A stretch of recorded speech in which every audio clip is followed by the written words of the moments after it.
예수님이 십자가에 못 박히실 때에 그 위에 예수님이 누구인지를 기록하는 패를 붙였습니다. 본디오 빌라도가 그 패에 유대인의 왕이라고 써서 패를 붙였습니다.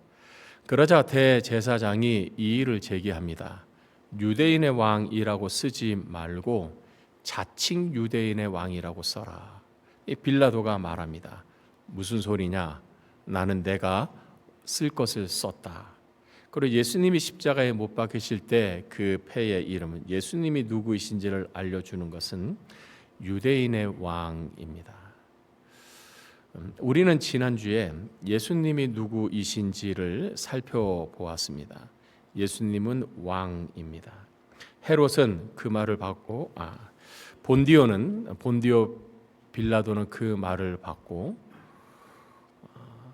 유대인의 왕이라고 썼습니다. 근데 이 말은 한편은 맞고 한편은 틀립니다. 예수님은 왕이십니다.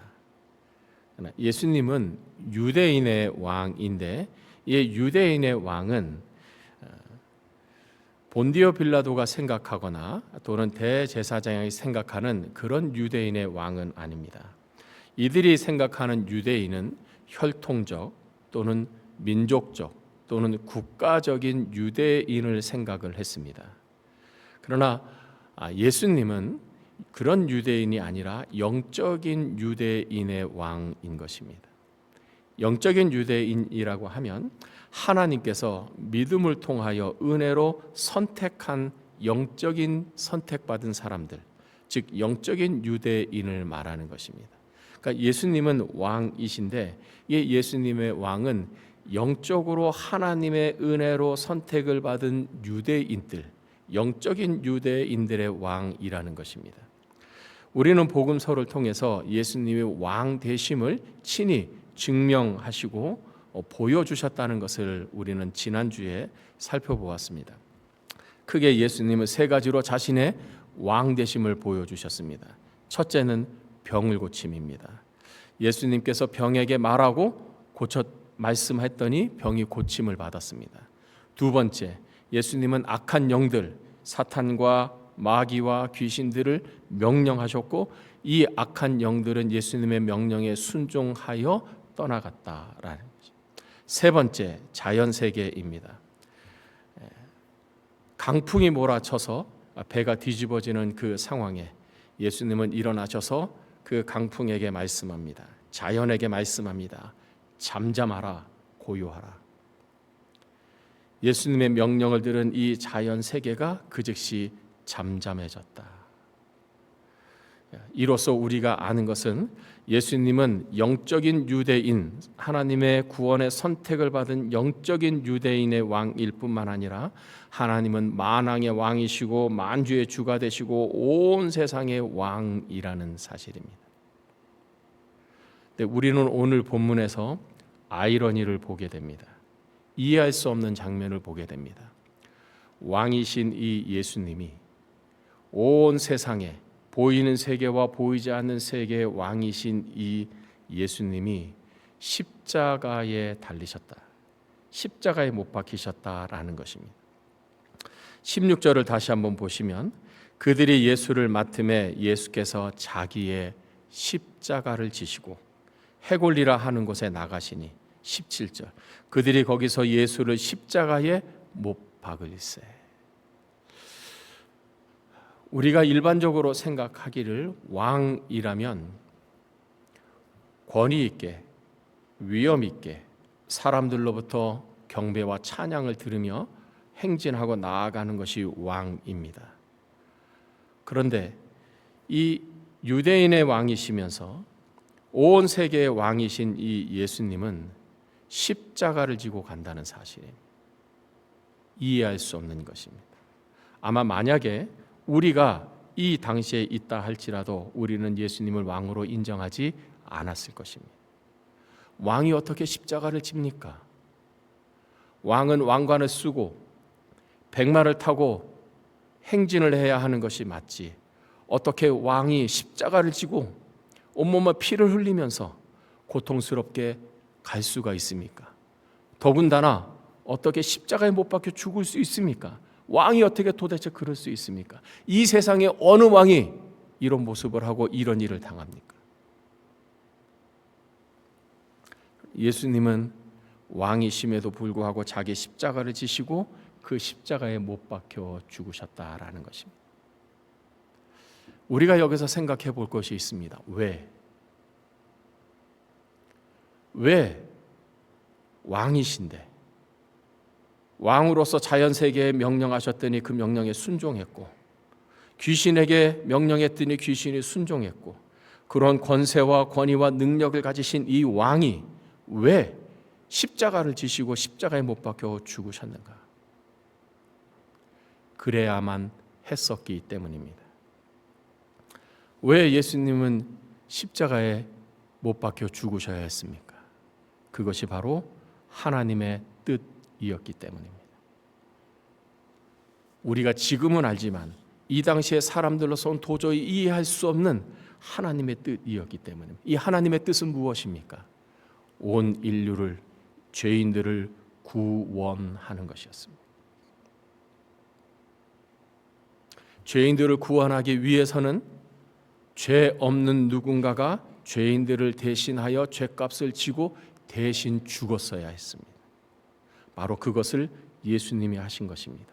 하나님의 아들이시고 죄가 없으신 의로우신 왕께서 우리의 모든 죄를 대신 지시고 십자가에 대신 죽으심으로 말미암아 우리의 모든 죄값을 갚아 주심으로 말미암아 우리를 죄로부터 구원하신 것입니다. 그래서 예수님에게 있어서 십자가는 필연이었고 회피하거나 외면할 수 없는 받아들여야만 하는 운명이었던 것입니다. 왜? 우리들을 위해서.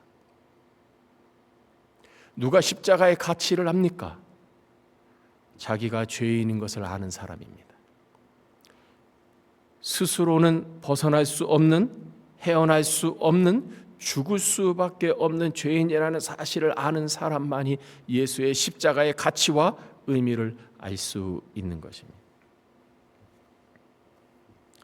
예수님은 자신을 위해서가 아니라 죄인인 사람들을 위해서 죄로 죽을 수밖에 없고 하나님의 심판과 진노를 받을 수밖에 없는 우리들을 위해서 대신 십자가를 지시고 십자가에 못 박혀 죽으신 것입니다. 사순절을 지나고 고난주간을 맞이하는 이때 우리는 예수님의 십자가를 묵상합니다. 여러분, 십자가가 더 의미 있고 가치 있게 해서 십자가와 나와의 관계를 생각해야 하는 것입니다. 죄가 없으신 예수님이 나의 죄값을 갚아주시기 위해 나 대신 지시고 죽으셨다라는 사실입니다. 여러분, 이것은 우리의 이성과 생각과 논리로 이해할 수 있는 것이 아닙니다. 이것은 하나님의 영이신 성령께서 가르쳐 주셔야만 하는 것입니다. 우리가 일반적으로 생각하는 것이 있습니다. 내가 죄인이라는 거예요. 우리는 이것은 다 알아요. 다른 사람 몰래 우리는 법을 어기고 악한 마음을 갖고 못된 마음을 갖고 죄된 마음을 갖고 우리는 다 알아요. 그런데 우리가 인간적인 생각으로는 나만 죄인이냐 다 죄인이지 이 생각을 갖는 거예요. 죄를 상대적인 관계 속에서만 이해하는 거예요. 그런지 내가 죽을 죄인이다, 내가 하나님의 진노를 받아야 될 죄인이라는 것을 뼈저리게 느끼지 못하는 거예요. 이것을 느끼지 못하니까 십자가의 죽음이 내게 특별하게 와닿지 않는 것입니다. 이것이 우리가 일반적으로 상식적으로 생각하는 인간적인 수준에서 생각하는 우리의 죄인의 모습이에요. 그런데 하나님의 영께서 우리 가운데 역사하셔서 우리의 죄를 하나님과의 관계에서 보여주시면 이야기는 전혀 달라집니다. 다른 사람이 중요하지 않아요.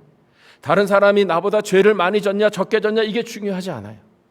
하나님과 나와의 관계 속에서 내 죄가 보여지는 거예요. 이해가 되는 거예요. 하나님은 거룩하시고 의로우신데 그 의로우신 하나님, 거룩하신 하나님 앞에서 내 죄를 봤더니 나는 용서받을 수 없는 죄인, 나는 죽을 수밖에 없는 죄인. 이것을 어떻게 깨닫습니까? 하나님의 성령이 깨닫게 해주실 때에만 우리가 깨달을 수 있어요.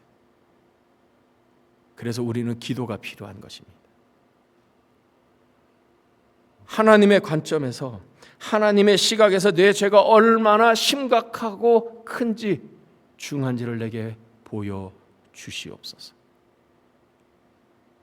여러분, 이번 한 주 동안 인간적인 차원에서의 관계에서의 죄가 아니라 하나님과의 나와의 차원에서 내 죄가 얼마나 심각하고 얼마나 중한지를 보게 해달라고, 깨닫게 해달라고 기도하기를 바랍니다.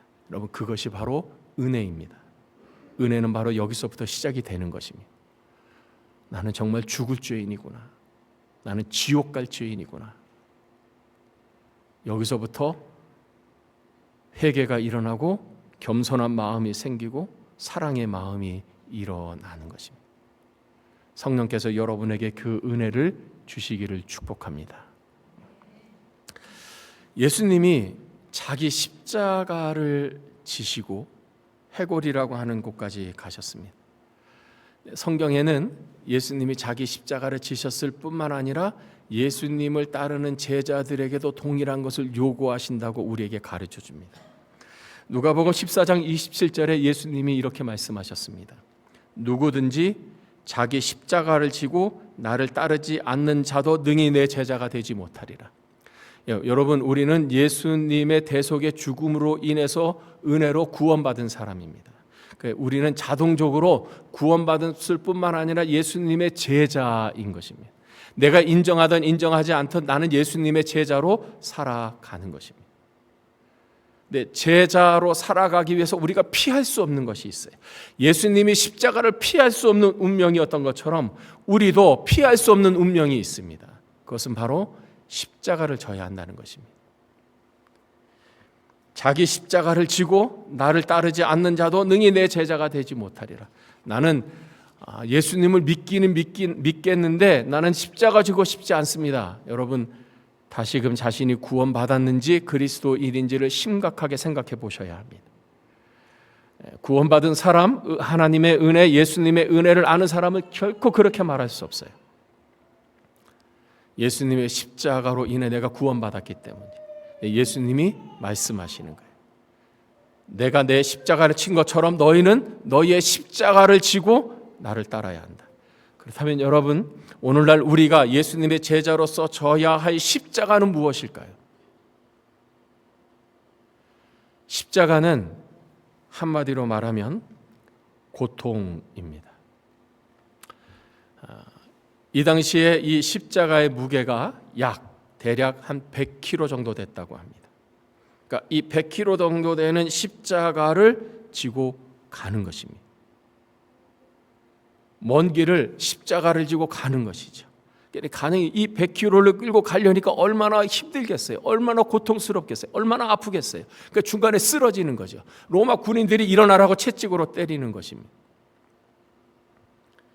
다시금 일어나서 십자가를 끌고 가는 것입니다.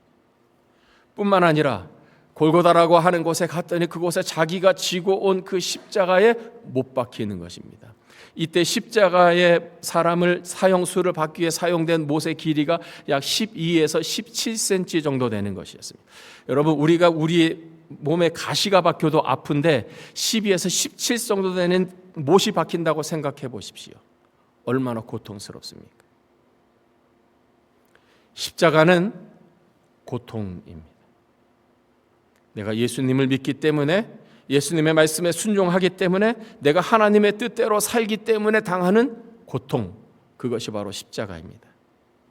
어떤 사람에게는 그것이 육체적인 십자가일 수도 있고, 심적인 어려움, 고통일 수 있고, 사람과의 관계에서 어쩔 수 없이 받아들여야 하는 고통일 수 있고, 인생에서 또 경제적인 일로 인해서 당하는 고통과 어려움일 수 있습니다. 고통이에요. 그런데 우리가 당하는 모든 고통이 십자가가 아니라 이 고통에는 특징이 있습니다. 첫째, 억울합니다. 예수님이 십자가에 못 박히셨는데 예수님이 죄가 있어서 십자가에 못 박히신 것이 아니었어요. 예수님은 죄가 없었어요. 본디오 빌라도가 예수님을 심문했는데 죽일 죄를 찾을 수가 없었어요. 죄를 찾을 수가 없었어요. 그래서 폐에 유대인의 왕이라고 쓴 것이. 죄가 발견됐다면 죄인이라고 썼겠지요. 예수님은 죄가 없으셨어요. 대제사장들의 시기와 질투 때문에 십자가의 고통을 당하셨습니다. 우리가 지는 십자가의 첫 번째 특징은 억울해요. 여러분들, 이 억울함은 참 괴로운 것입니다. 내가 잘못하고 내가 실수했다면 인정하면 돼요. 잘못하면 내가 잘못했다고 말을 하면 돼요. 근데 잘못하지 않는데 내가 고통을 당하는 거예요. 너무 억울한 거죠. 이 사람한테 말해도 이해가 안 되고 저 사람한테 말해도 풀리지 않는 거예요. 왜? 억울하니까.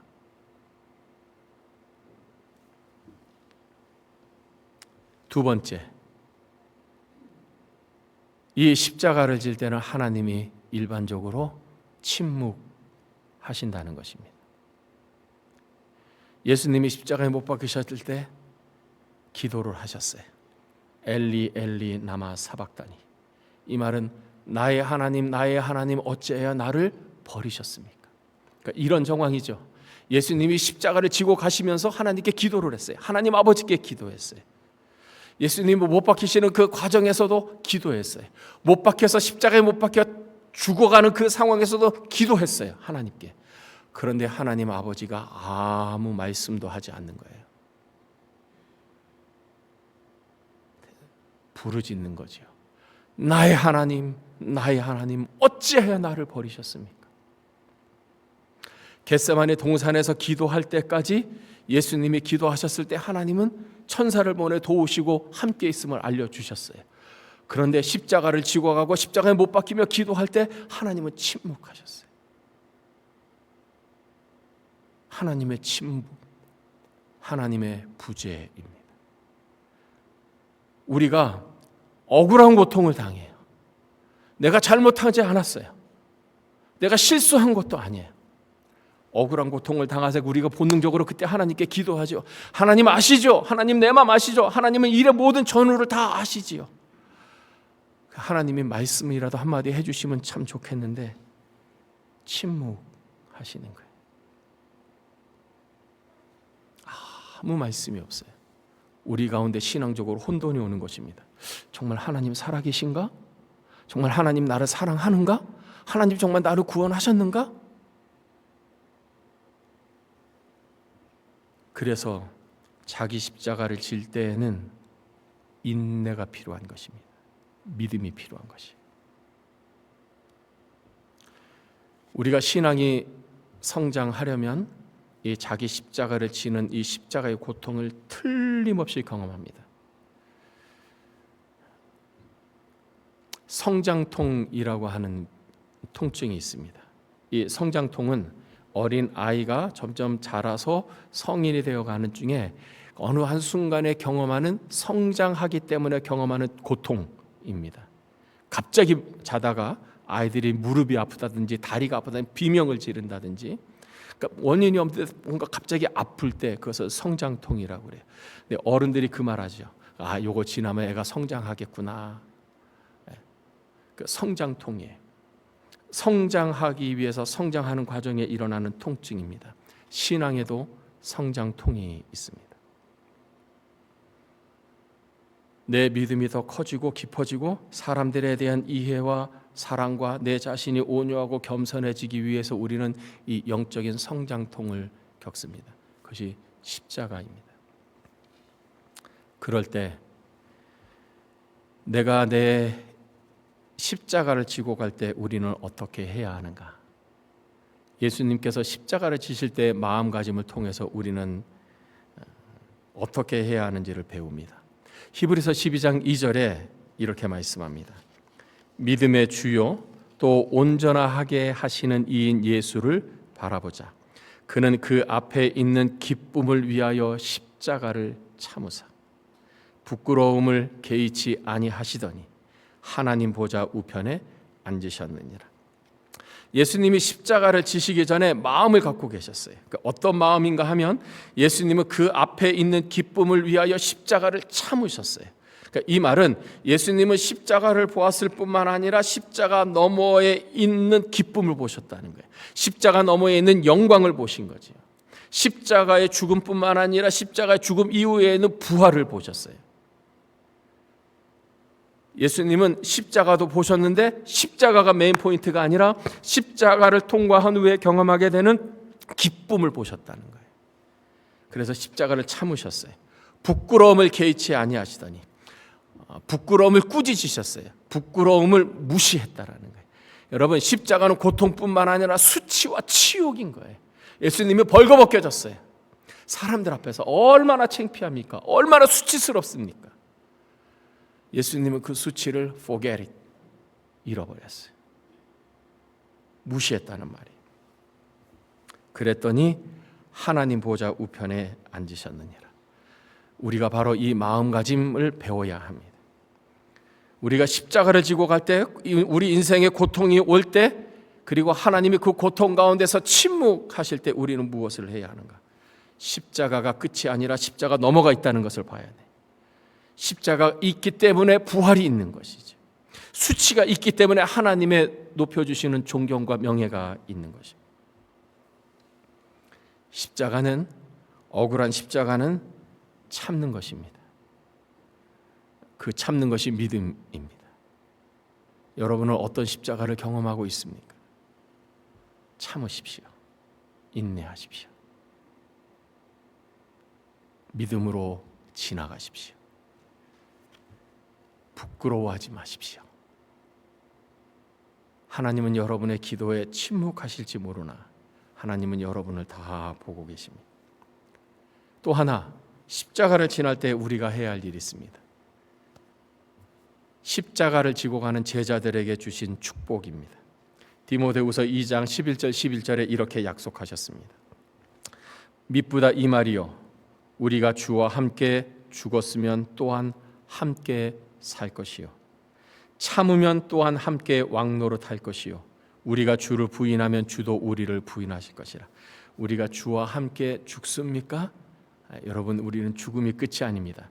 예수님이 죽으셨다가 3일 만에 부활하신 것처럼 우리가 그리스도와 함께 죽으면 그리스도와 함께 부활할 것입니다. 하나님의 능력을 보게 될 것입니다. 하나님의 은혜를 경험하게 될 것입니다. 뿐만 아니라 그리스도께서 왕노릇하신 것처럼 우리도 왕노릇하게 될 것입니다. 여러분의 십자가를 믿음으로 견디고 인내하고 가십시오. 여러분은 결코 혼자 가는 것이 아닙니다. 아무 말씀이 없다 할지라도 하나님은 이 모든 것을 다 보고 계시고 마침내 여러분을 영광스럽게 하실 것입니다. 오늘 본문에서 우리가 또 하나 살펴볼 것이 있습니다. 17절입니다. 우리 17절 말씀 우리 함께 한번 읽겠습니다. 17절 시작. 그들이 예수를 맡음에 예수께서 자기의 십자가를 지시고 해골, 히브리 말로 골고다이라 하는 곳에 나가시니 18절. 그들이 거기서 예수를 십자가에 못 박을새 다른 두 사람도 그와 함께 좌우편에 못 박으니 예수는 가운데 있더라. 예수님이 십자가를 지시고 골고다에 가셨어요. 그래서 십자가에 못 박히셔 달리셨어요. 그런데 성경에는 예수님이 십자가에 못 달리셨는데 예수님뿐만 아니라 다른 두 사람도 십자가 처형을 받고 매달렸다. 좌우편에 한 사람은 예수님 오른편에 한 사람은 예수님 왼편에 같이 십자가형을 받아 죽어가고 있다라는 것입니다. 이 요한복음은 이렇게만 간단하게 말했는데 누가복음은 이때 있었던 일을 조금 더 자세하게 기록하고 있습니다. 예수님이 가운데 십자가에 매달리셨고 오른쪽에 한 사람이 십자가에 매달렸고 왼쪽에 또 한 십자가에 사형수가 3명인 것이죠. 근데 그 중에 한 사람이 예수님을 비방을 하는 것입니다. 내가 그리스도냐? 너와 우리를 구원하라. 예수님을 아주 무시하고 비아냥거리고 수치를 주는 말을 합니다. 그러나 반대편에 있던 사람이 그 사람을 꾸짖으면서 말합니다. 무슨 소리 하는 거냐?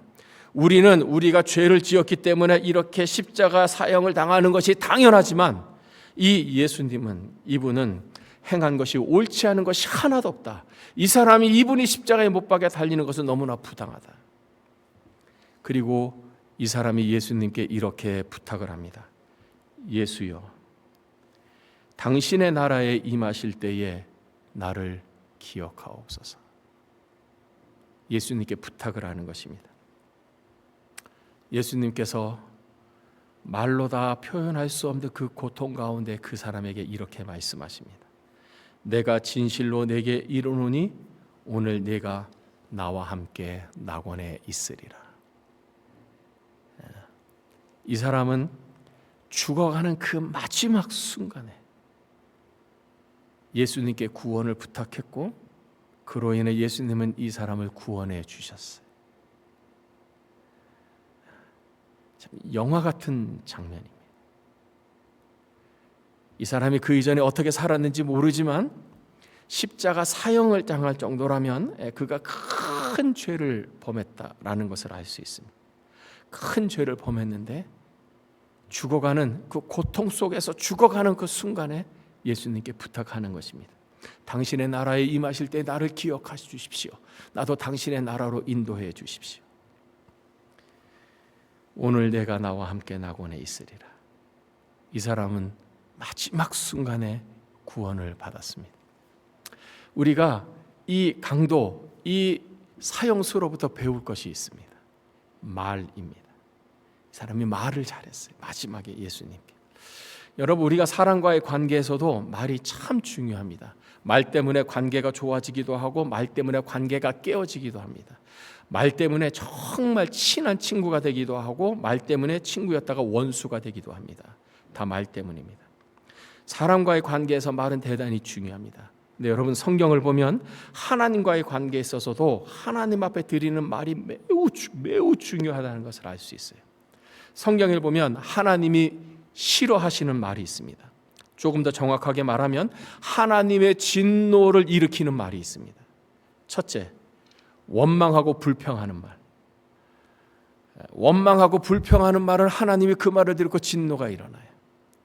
이스라엘 백성들이 애굽에서 모진 고난과 핍박을 당하고 있을 때 그들이 하나님께 부르짖습니다. 우리를 이 속박으로부터 벗어나게 해주십시오. 하나님께서 모세를 보내셔서 이들을 고통으로부터 구원해 내셨습니다. 하나님이 10가지 기적을 행하셨고 홍해를 가르셨어요. 그리고 광야를 통해서 가나안 땅에 가게 계획하셨어요. 그런데 이 이스라엘 사람들이 이 광야에서 그 열흘을 참지 못하고 원망하고 불평하는 것입니다. 물이 없다, 양식이 없다, 우리가 부족하다, 원망하고 불평을 하는 것입니다. 하나님이 그들의 불평을 다 들으셨어요. 하나님이 노하셔서 너희는 가나안 땅에 들어가지 못하고 이 광야에서 죽을 것이다.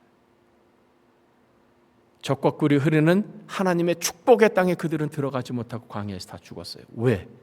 원망하는 말 때문에. 왜 하나님은 우리의 원망하는 말을 듣고 그렇게 분노하실까요? 믿음이 없는 말이기 때문입니다. 두 번째, 자랑하는 말입니다. 자기 노력 때문에 자기 업적을 자랑하는 사람이 있어요. 지혜로운 자는 그의 지혜를 자랑하지 말아라. 용사는 그의 용맹을 자랑하지 말라. 부자는 그의 부함을 자랑하지 말라. 그럼 무엇을 자랑하라는 것입니까? 자랑하는 자는 이것으로 자랑할지니 명철하여 나를 아는 것과. 여러분, 우리에게는 자랑할 만한 것이 적어도 한 가지는 있어요. 그것이 기술일 수도 있고 실력일 수도 있고 소유일 수도 있고 보이는 것일 수도 있고 보이지 않는 것일 수도 있습니다. 여러분 자신일 수 있고 가족일 수 있어요. 여러분이 이루는 업적일 수 있습니다. 하나님은 그 자랑하는 말을 기뻐하지 않으십니다. 자랑을 계속하면 하나님이 그 자랑거리를 거두어 가시는 거예요. 세 번째, 하나님은 거짓말을 미워하십니다.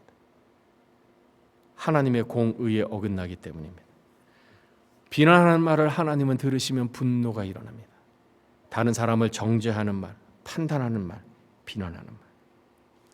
반면에 하나님을 기쁘게 해드리는 말이 있습니다.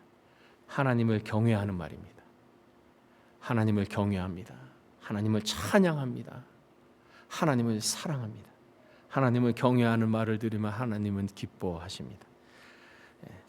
두 번째, 감사하는 말입니다. 하나님 감사합니다. 여러분, 가족이 여러분에게 감사하다고 말할 때 기분이 좋죠.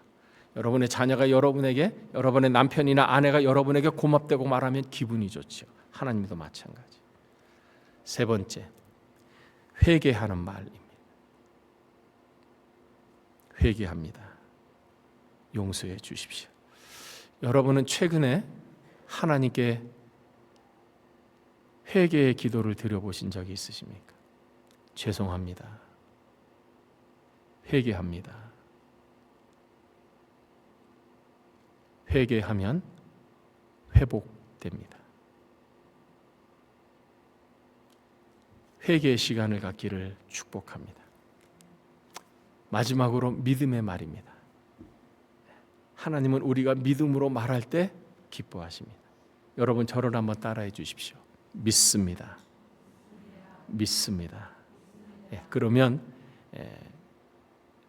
하나님이 물으실 거예요. 뭐를 믿느냐? 믿는 말을 말하십시오. 하나님이 저를 구원하신 줄을 믿습니다. 하나님이 저를 사랑하신 줄을 믿습니다. 저는 하나님의 자녀인 줄 믿습니다. 하나님이 저를 도와주실 줄을 믿습니다. 하나님이 이루어 주실 줄을 저는 믿습니다. 내 믿음대로 되리라. 여러분, 사람과의 말할 때 말에 신중해야 하지만 하나님께 말할 때에도 신중해야 합니다. 하나님이 기뻐하시는 말을 하기를 축복합니다. 우리가 예수님으로부터 배우는 것이 있어요. 예수님은 지금 십자가에 못 박혀 죽어가고 있어요. 그 이전에 로마 군인들에게 채찍에 맞아서 살점이 떨어져서 피가 온몸에 흥건한 너무나 고통스러운 거예요. 차라리 빨리 죽었으면 좋겠어요. 십자가에 못 박혀서 정말 말로 다 설명할 수 없는 극악의 고통 가운데 있습니다. 그때 옆에 사람이 말하는 것입니다. 당신의 나라에 임하실 때의 나를 기억하소서. 예수님의 그 음성을 듣습니다. 내가 오늘 나와 함께 낙원에 있으리라. 우리는 여기서 예수님의 마음을 알 수 있습니다. 그것은 바로 한 영혼을 구원하려는 예수님의 마음. 그 극심한 고통 가운데, 극도의 고통 가운데서도 나를 구원해 주십시오라는 그 말을 예수님을 외면치 않으셨어요. 그래, 오늘 내가 나와 함께 낙원에 가. 내가 너를 구원하마. 예수님의 마음은 한 영혼의 구원이었어요. 고통 가운데서도. 예수님의 최대의 관심이었고 예수님의 삶의 목표였습니다. 여러분 복음서를 보십시오. 예수님이 사람들로부터 인정을 받았어요. 이 인기가 높아졌어요. 병 고쳤죠. 귀신 쫓아냈죠. 그랬더니 얼마나 사람들이 예수님을 좋아하겠어요. 이른 새벽부터 사람들이 예수님이 거하시는 집에 몰려 들어왔어요. 인산인해를 이루었습니다. 제자들이 신이 났죠. 예수님 보십시오. 바깥에 사람들이 지금 무척 많이 왔습니다. 예수님 인기가 지금 하늘을 찌릅니다. 예수님은 이 제자들의 말에 찬물을 끼얹는 말씀을 하십니다. 아니다. 우리가 다른 마을로 가자. 아니 예수님 지금 무슨 말씀하시는 거예요? 사람들이 지금 예수님을 보고 싶어하고 원하는데 무슨 말씀하시는 거예요? 왜 다른 마을로 가세요? 내가 다른 마을로 가서 그 사람들에게도 복음을 전해야 한다. 예수님의 관심은 인기가 아니었습니다. 예수님의 관심은 복음을 전하는 것이었어요. 사도행전에도 그렇습니다. 예루살렘 교회에 큰 박해가 일어났습니다. 생명의 위협을 느낄 정도로 예루살렘 교인들이 그냥 급하게 필요한 것만 챙기고 뿔뿔이 다 흩어져 버렸어요. 살기 위해서. 그런데 놀라운 일이 일어납니다. 예수님 때문에 박해받고 핍박받아서 뿔뿔이 흩어질 수밖에 없었던, 급하게 피난 갈 수밖에 없었던 그들이 간 그곳에서 복음을 전하는 것입니다. 이해가 됩니까? 예수님 때문에 어려움을 당하고 고통을 당했는데, 예수님 때문에 지금 가정이 큰 어려움을 당했는데 피난 가서 예수님을 전한다는 것입니다. 왜? 예수의 복음을 알기 때문에, 예수의 구원의 능력을 알았기 때문에. 디모데후서 4장 2절을 우리에게 이렇게 권면합니다. 너는 말씀을 전파하라. 때를 얻든지 못 얻든지 항상 힘쓰라. 복음을 전할 때라고 생각되든 복음을 전하지 않아야 될 때라고 생각하든 그 때를 상관하지 말고 너는 말씀을 전파하라. 나머지는 하나님이 하실 것이다. 예수님의 십자가와 고난과 죽음을 묵상하는 이때에 과연 우리는 무엇을 위해 살아야 하는지를 다시금 생각합니다. 누군가 우리에게 생명의 복음, 구원의 복음을 전했기 때문에 우리가 믿었고 예수님의 자녀가 됐고 구원받았습니다. 우리가 할 일은 이 생명의 복음을 전하는 것입니다. 영생의 복음, 구원의 복음을 전하는 것입니다. 이 사람은 안 될 것 같아. 이 사람은 내가 전도해도 이 사람은 안 될 것 같아 라고 생각하는 바로 그 사람이 복음을 들어야 하는 사람인 것입니다. 예수님의 제자로 살아가는 성도 여러분, 복음을 전하십시오. 생명의 역사가 일어날 것입니다. 성령께서 그 사람에게 역사하셔서 구원해 주실 것입니다. 이렇게 예수님의 제자로서 자기 십자가를 지고 예수님을 따라가는 우리 모두가 되시기를 주님의 이름으로 축복합니다. 기도하겠습니다.